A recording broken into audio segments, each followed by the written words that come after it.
Hello board game brothers and sisters, I'm Adam Singer and welcome to another episode where I'll be letting you know of campaigns launching this week. If you're new to the channel, we do this every week, so if you want to stay up to date with the different Kickstarter and GameFound campaigns, this is definitely the place to be. We do have a very special episode today because I'm doing a full neckbeard reveal, which has never been done on the channel before. I'm actually one of those people who never get sick except for those times that I go on vacation, and I've been on vacation the last 2 weeks, so right on cue I happen to get sick, and I do share a bathroom, so just out of respect to them, I'm just trying to use it as little as possible. And if I sound just a little bit more monotone than usual, then I'm just going to blame it on that as well. But I do like to start these episodes by going over some new discoveries or announcements that I just found out about in the last week. I did find a few things, but nothing really worth mentioning.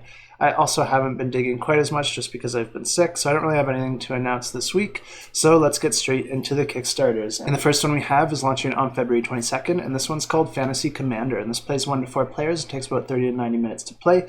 And this is a strategic board game where players are going to be using 20mm resin miniatures and fighting against each other in the act of war. Players will be bringing different heroes and armies from the Signum universe, and then going up against each other, performing actions on their turn, using different units with different ranges and attack power, and rolling dice to resolve conflict. The game was designed as a 2-player duel, but it does support 4 players as well, and it also supports a single-player narrative campaign where you'll be exploring the world and discovering a little bit of the lore behind the Signum universe and the different factions and their motivations and the role that they have to play there. Anytime that you hear resin miniatures, it usually means that there's going to be a lot of focus on the detail put into them, which you can expect with this campaign. And if this is one that you're interested in, definitely check it out because you'll also get a free miniature added to your pledge if you back in the first 8 hours.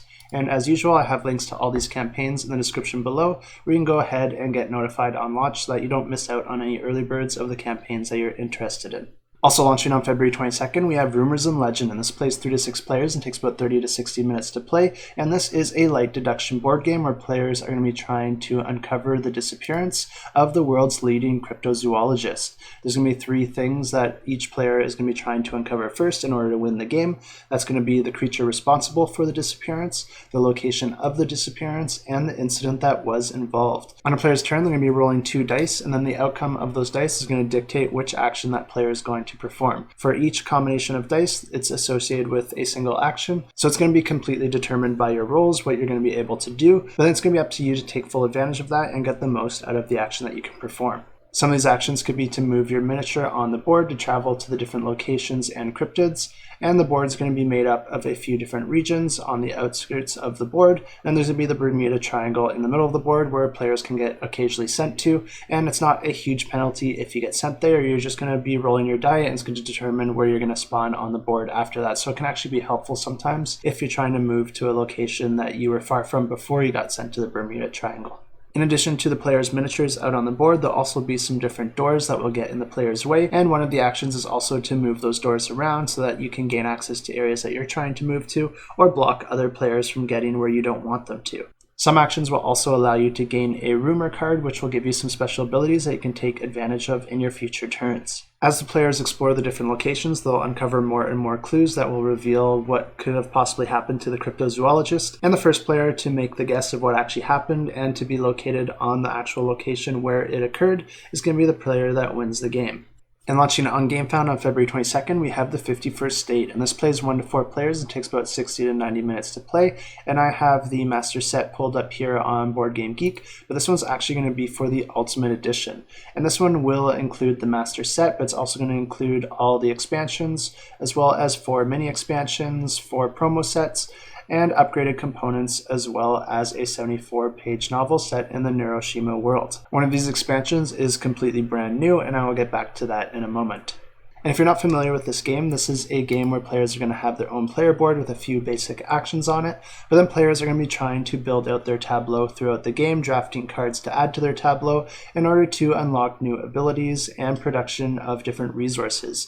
And if you've played games in the past like Fantastic Factories, I think you're going to see a lot of similarities with this game, but this one's going to be a little bit more advanced and it has been out a lot longer, so there's a lot more modules and different expansions that you can mix in. So if you are a fan of Fantastic Factories but you'd like to to try something a little bit more advanced, I think this one will be a lot of fun. And the way that this game works is that players will be starting with 4 cards, and then they're going to be using those cards later in the game to perform different actions or play them into their tableau in order to generate resources. The game plays over a series of rounds, and each round has 3 phases. First, there's the lookout phase, where a number of cards will be drafted by each of the players depending on player count, and then they get into the production phase, where you'll be able to allocate workers to either your player board or to your cards to generate more resources or additional cards. Unlike Fantastic Factories, this one does not have any dice rolling, so instead this one uses workers for worker placement and then multi-use cards. The third phase is the action phase, where players will be using their player board to exchange resources or deploy workers for tokens or other resources. And there's 3 types of tokens that come in 3 different colors, and these are going to allow you to use your cards in different ways and perform different actions. The gray ones are your more basic, and these ones will just allow you to add cards to your tableau from your hand. And then the red ones have a couple uses. You can either use them to destroy a card in your hand, removing it from the game, and that will earn you whatever is outlined in the spoils on the right of the card here. Alternatively, you can spend a number of them to destroy an opponent's card, and you'll also gain the spoils for that as well. The blue ones are also really interesting because instead of adding the card to your tableau or discarding it for resources, you'll actually be able to flip it upside down, and you'll gain a permanent ability that you'll add to the top of your player board, and this ability will be included in the action on your board. So anytime that you perform the action on your board, you'll get that action, but then also anything that you've added to it by playing those cards with the blue tokens. And players will be doing all this to build up their engine to earn victory points, and the first player to reach 25 victory points is going to trigger the last round of the game, and then the player with the most victory points at the end of that round is going to win the game. The new expansion is called the No Man's Land expansion. This is going to add an area control mechanism with an additional board, where players are going to be spending tokens to interact with that board and gain influence in the different regions, because if you're the dominant force in that region, you'll gain some special benefits that will help you throughout the game. So if you're interested in adding more player interaction to this game, this is definitely an expansion that you'll want to check out. And of course, if you are interested in this one, definitely go ahead and subscribe to get notified of its launch, because you'll get an additional faction added to your pledge, all for free. Also launching on February 22nd, we have Circuitry, and this is a game for 1 to 6 players and takes about 15 to 30 minutes to play. And this is an abstract strategy card game where players are going to be trying to complete a circuit, move their pawn through that circuit to get to their appropriate charge point, and then get back to the starting location in order to win the game. And the way that this game works is that each player is going to be starting with a special card that has their charge point on it, which is outlined by this pentagon here that's colored red. So this would indicate that the red player would also get the red pawn, and then all players will put their pawn on the starting location card, which is indicated by this card with the black hexagon. Players will also get dealt a hand of cards which don't have a charge point on it, and these cards are the ones that you're going to be using to try and link the different cards together and to try and reach the card that you have your charge point on. Players use cards to perform actions, and on a player's turn you're going to be able to gain 2 of these cards, and you can choose to use as many as you want, or you can instead choose to save them for a future turn to take a larger turn, because there's no limit to the number of actions that you can take. And these cards are going to allow you to do different things like flip, rotate, or swap cards out on the tableau to your advantage, or to block the other players. And there's also cards that will match your charge point, and when you reach it, you're going to have to spend that card in order to activate it. And then at that point, you can start moving back to the starting location, and the first player to do that will win the game. Movement can be difficult though, because in order to move between different areas on the board, you need to spend an action card that has that associated color of the node that you want to move into. So that's where it might be advantageous to save up a few different action cards in advance so that you can start to plan out your movements, so that you don't get cornered into an area for too long because you happen to get into a location where you don't have the appropriate colors to move forward. So if you're interested in a puzzly abstract card game that's really easy to take and play anywhere, this is definitely one to check out, and I have links to all these campaigns in the description below. And another really exciting campaign launching on the 22nd is Tang Garden Seasons, and this is going to be for an expansion to Tang Garden, but this is also going to feature all the content that was offered in the original campaign. And this is a game that's going to play 2 to 4 players and takes about 45 to 60 minutes to play. And if you're not familiar with Tang Garden, this is essentially a tile placement game where players are going to be building up a garden, but then also building it up vertically, adding different ornaments and decorations and scenery out into the garden. And then players are going to be earning victory points by putting their individual character miniatures out on the board, and they're going to be earning points depending on that character's preferences in conjunction with the direction it's facing and the scenery that it's going to see there. Each character will also have its own special abilities that are going to help players throughout the game in different ways. And in order for players to place a tile, they'll have to match the edges of that tile with the tiles that are already existing out on the board. And the different edges could be things like water formations, rock formations, or greenery. The players will also each have a board that tracks the greenery, rock, and water formations that they're able to complete, and each time they match up an edge of a tile, they're going to be moving that marker up on that board, and they'll also be able to move it up again if they're able to completely close off one of those formations. And in order for players to put out the different scenery, trees, and structures out on the board, they're going to be drafting cards for those different items, and then each of those cards will have an icon on it, and you'll have to match that with a tile that's already put out on the board. And this expansion is going to be introducing a few different modules that can be mixed into the game. And the first one is the Autumn module, and this is going to be introducing a few different colored leaves. And this one adds a little bit of set collection to the game because as you place tiles, you'll be able to pick these leaves up and you can try and collect them to get victory points. What you can also do is instead of keeping that leaf, you can exchange it in to raise the value of that leaf type at the end of the game. And then we have the Winter module, which actually takes place inside the palace, which gets added to the center of the board, and players will be rebuilding the roof and earning victory points for the construction, and building different statues and earning instant abilities. The Spring module is one of the more thematic ones because it introduces the Lantern Festival and the iconic red envelopes.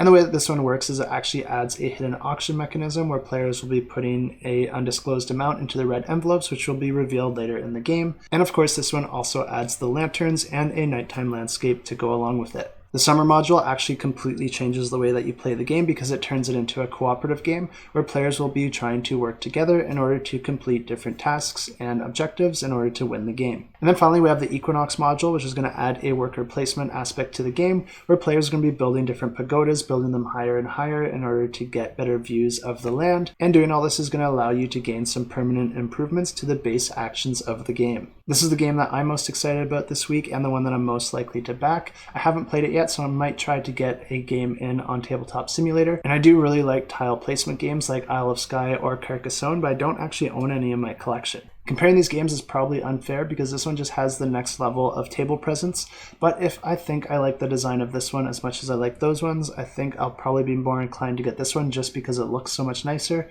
But I think this one will really have to impress me because both Isle of Skye and Carcassonne are near perfect games in my opinion. And the next campaign is another exciting one because this one is our Discord pick of the week.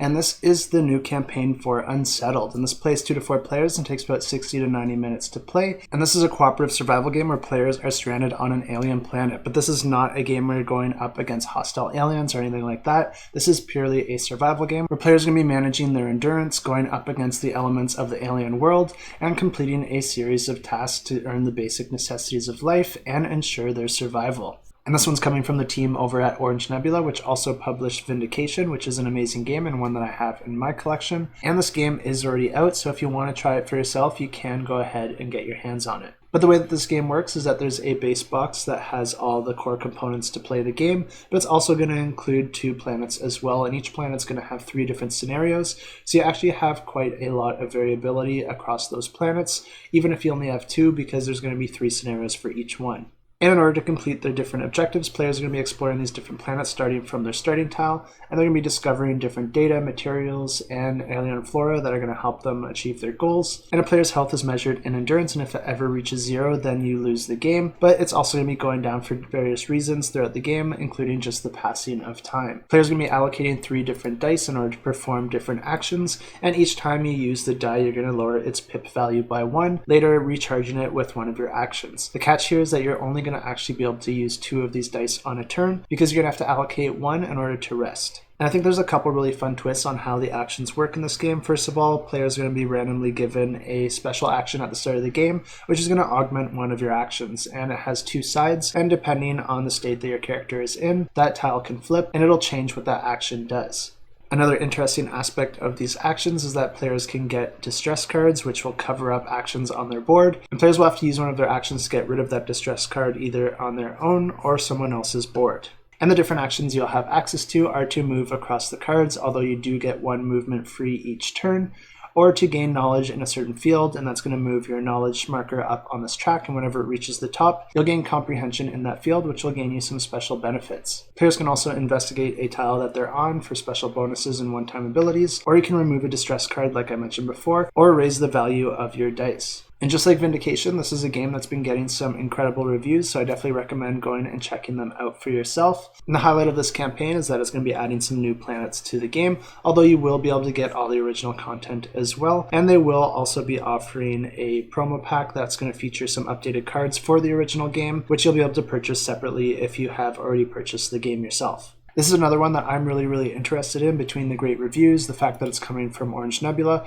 and the fact that I really love survival games. I think I'll definitely be taking a closer look at this one. But I am really picky with my games, especially when I already have way too many giant boxes on that shelf behind me. But if this one interests you, I always recommend trying to get a play in on the original content, and you can check out the campaign in the description below. Also launching on February 22nd, we have Ahau, Rulers of Yucatan, and this plays 1 to 5 players and takes about 90 to 120 minutes to play, and this is a Euro-style board game that uses worker placement and resource management. And the way that this game works is that at the start of each round, players are going to have a hand of cards, and each card's going to have a number and a location on it. Players are going to be picking 2 of these cards and putting them face down, and then simultaneously revealing them to resolve the effects. One card is going to represent the location that the player wants to visit, while the other represents the strength that they're going to have there.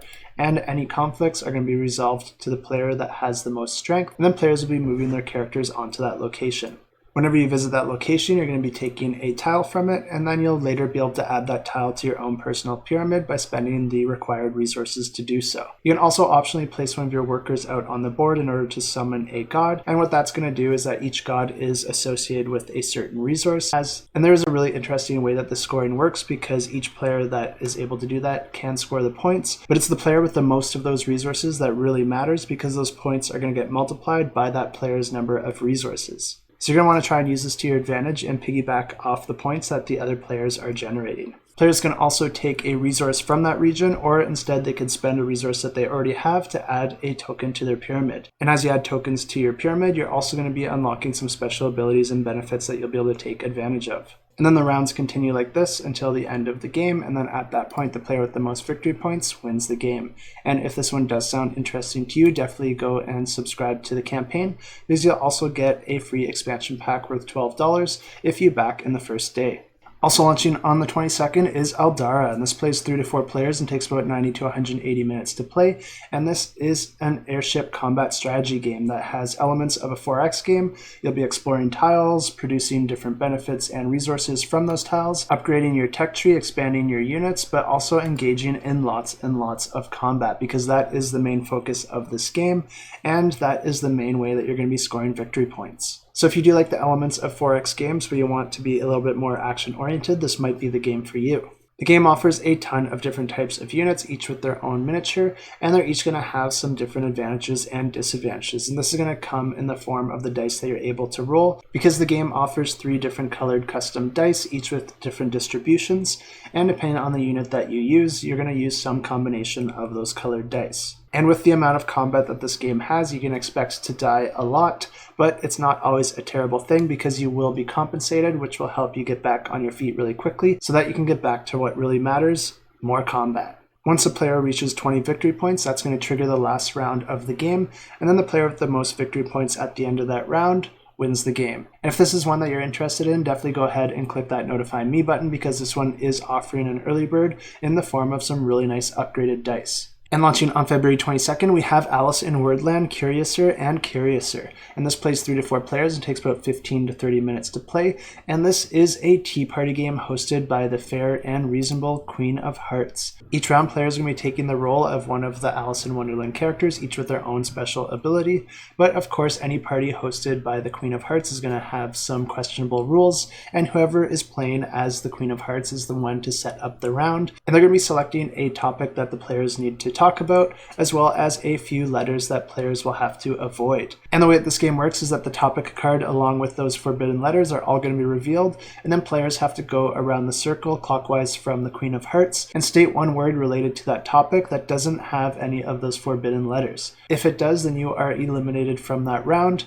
or if you say a word that was already said previously, then you are also eliminated from the round. The catch here is that you're going to be passing around this teapot, and it has a 10-second timer, and if you are unable to complete a word within those 10 seconds, then you are also eliminated from the round. The longer that you're able to stay in the game, the more points that you'll be able to score. Each round, players will pass their character card clockwise so that they get to experience each character and each special ability that comes along with it. The game ends once each player has played every character, and then the person with the most victory points wins the game. This new expansion is going to be adding some new characters that can be mixed into the game, but it's also going to be adding a new event deck as well. And the way that that works is that each round you're going to be drawing a new event card, and that's going to have some different effects that will affect all players in the game and maybe change the way that you're scoring or add a small mini game. The campaign will also offer some deluxeified components to really sell that tea party theme, with some miniature teacups to go along with that teapot timer. This is a game that I have played in the past, and it really is a lot of fun. It's a game that you can play with any age group, and you'll be guaranteed to have a ton of laughs. It's really easy to learn and really quick to play, so there is a low barrier to entry. And if this one does interest you, check out the link in the description below. Also launching on February 22nd, we have Starship Interstellar, and this plays 2 to 4 players and takes about 90 to 120 minutes to play. And in this game, Earth is on the brink of destruction, and it's up to the players to build an interstellar spaceship in order to save a fraction of the population. In order to do this is going to take everything that the players have, and you're going to be sending your scientists out and making different technological advancements, but then also gathering resources from other planets in the solar system as well, because you're going to need every resource that you are able to grab in order to move out into a new hospitable solar system. The game is played over a series of phases, and the first one is the action phase, and in this phase players can choose a number of actions. You can either randomly gain resources from a bag at the cost of your reputation, or you can pay resources for a technology upgrade on your player board, or generate production and resources from a specific planet. You can also pay fuel to move to a new planet and build a base there in order to make production, or you could buy and sell resources from the market. And then there's the salvation phase, and this is where players can actually build the starship, and you're going to be gaining bonuses and victory points for any additions that you're able to create. But you'll also be able to send out representatives to the world government and gain different bonuses for that. Or instead, you could spend your time saving some of the population and sending them to the different crowd chambers to be moved to the new solar system. This will gain you reputation, but it'll also cost you resources. Or if you'd rather just advance your scientific discoveries, you can advance your probe down the probe track, and that will allow you to make new discoveries out in the deep reaches of space. And then finally, there's the world government phase, where players will get to score victory points for their achievements, but then this will also be the cleanup phase where things get reset for the following round. And if saving humanity at great cost interests you, you'll definitely want to check this one out. As usual, I have links in the description below, and backing the campaign will also get you a free probe miniature. Also launching on February 22nd, we have Twin Palms, and this plays 2 to 5 players and takes about 30 to 60 minutes to play. And this is a trick-taking game where everything comes in pairs of 2. This game is a bit unique because unlike other trick-taking games, there's no following suit and there's no trump. Instead, you're going to be playing 2 cards at a time in order to score victory points, but this is described as poker meets trick-taking. I'm not 100% sure on this, but I think the reason for that comparison is because you're going to want to try and use cards in your hand while taking advantage of the cards that are already played out on the table, so that you might be able to create pairs with cards that are already out on the table that you wouldn't be able to with just the cards in your hand. If you can create a better pair than your opponent, then you win that trick. Unfortunately, I don't have too much more info on how this one plays, so definitely check out the campaign to learn more, but the player with the most tricks wins the game. Also launching on February 22nd is Monster Pit, and this plays 1 to 5 players and takes about 60 to 120 minutes to play. And this is coming from Aldarra Games, who created Catacombs, and this is a new game added to the Catacombs series. And this is an interesting one because it's kind of like 2 games in one, because it takes some elements from the previous games in the Catacombs series, but then combines them into a single game. And the reason I say that this is like 2 games in one is because the first half of the game, you're going to be fighting on the land, defending your castle in a sort of tower defense type game. And you're going to be using a tableau of characters that you're going to be building up throughout the game. In addition to your tableau, you're also going to have a main captain that you can upgrade throughout the game. And this game uses primarily worker placement in order to complete your different actions. This is a 1 versus many, where one player will be playing as the monsters, while the other players are controlling their tableau of warriors and their individual captains. But where the second game comes into play is that if the heroes are successful in this first phase, then they're going to be chasing that monster deep into the underground catacombs, and you're actually going to be flipping the main player board over, as well as all your individual player boards. And then you're going to be fighting on the catacomb side of the board in the monster's territory. And this phase is going to play completely different than that first phase, although it still will be one versus many. This is going to transition the game into a dexterity flicking game. And players will be fighting through the catacombs, reaching that final boss, and hopefully taking out that final boss in order to win the game. The game is intended to be played as a 2-part epic adventure, but the 2 individual modes can also be played individually if you want a shorter game and if you only want to play one of those modes. And now launching on February 23rd, we have Ryozen, and this plays 2 to 4 players and takes about 45 to 90 minutes to play. And this one looks like a really interesting Euro game that's bringing some new ideas and concepts to the table. The game plays over 3 rounds, and the first phase in each round is the daytime phase, and during this phase, players are going to be allocating their workers to different locations out on the different regions of the board, and the different regions will grant some different benefits, and there is only a limited spaces that players can occupy. During this phase, event cards will also get drawn, which will affect all players, but those don't come into play until later in the round, so players can prepare for them. And depending on which region players place their workers, they can perform different actions, and some of those actions can be things like discarding one of those event cards, gathering resources, upgrading one of your workers to a new worker, gaining an upper hand in ties for dominance in a region, or building and visiting villages for different benefits. A really neat aspect of the way that the worker placement works in this game is that each worker also has a special ability, and if you put that worker face up when you allocate it out on the board, you'll be able to also use that special ability, or you can put it face down on the board instead, and you won't be able to use that special ability, but instead they'll be worth twice as much influence when it comes to determining who has the most influence in a region. And the way that the center tower works is that as it rotates, it's going to be pointing to a few different regions at the same time, and players can also put their workers out on top of that tower, and they won't be able to use the worker's special ability, and they can choose to either gain a resource of their choice, or they can instead pay a resource and activate one of the abilities from one of the surrounding regions that the tower is pointing at. And then after all workers are placed, we move into the nighttime phase, and this is where players can perform the nighttime action of that region, but then the player with the most influence in that region is also going to gain a Moonshard token. And the way that the Moonshard tokens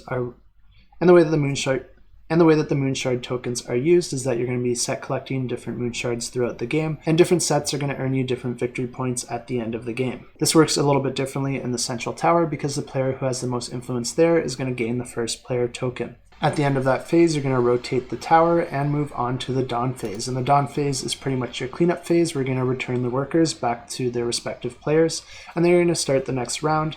At the end of 3 rounds, the player with the most victory points wins the game. And a lot of early birds this week because this one will also be offering an early bird miniature. So if you're interested in that, definitely go ahead and subscribe on their website, and I'll leave a link to that in the description below. And the last campaign I have for you this week launches on February 23rd, and it's called Lobotomy II Manhunt. And this plays 1 to 5 players and takes about 60 to 120 minutes to play.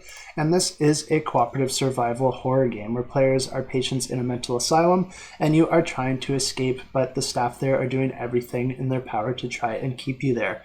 I also might want to mention that the staff are also horrid monsters, and you are also having trouble distinguishing between your delusions and reality. Players are each going to be playing as unique characters with their own stats for health, attack, defense, and their number of actions, and players will also have some special abilities that come in the form of different disorders.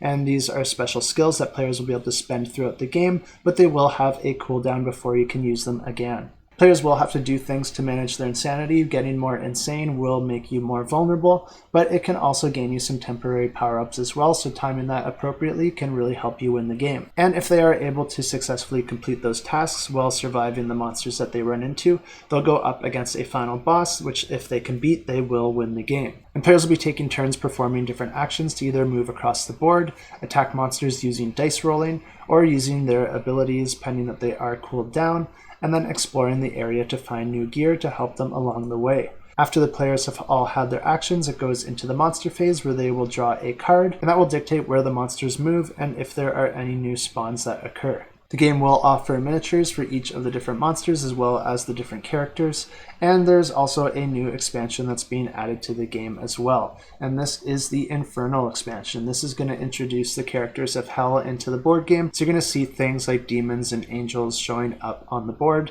and you can play this as a standalone game, but you can always mix it with the core game as well. This game is a re-implementation of a game that's already been released, but this one does offer some new changes. The main ones being that this will be offering a campaign mode, but you can also play it as one-off scenarios. And the game's also been streamlined in a few different ways with more simplified tiles and some improved rule sets for the various actions in the game. There's new characters added to the game with their own personal goals, and you can now also explore the outside of the asylum because there's some new tiles added to explore the outdoors.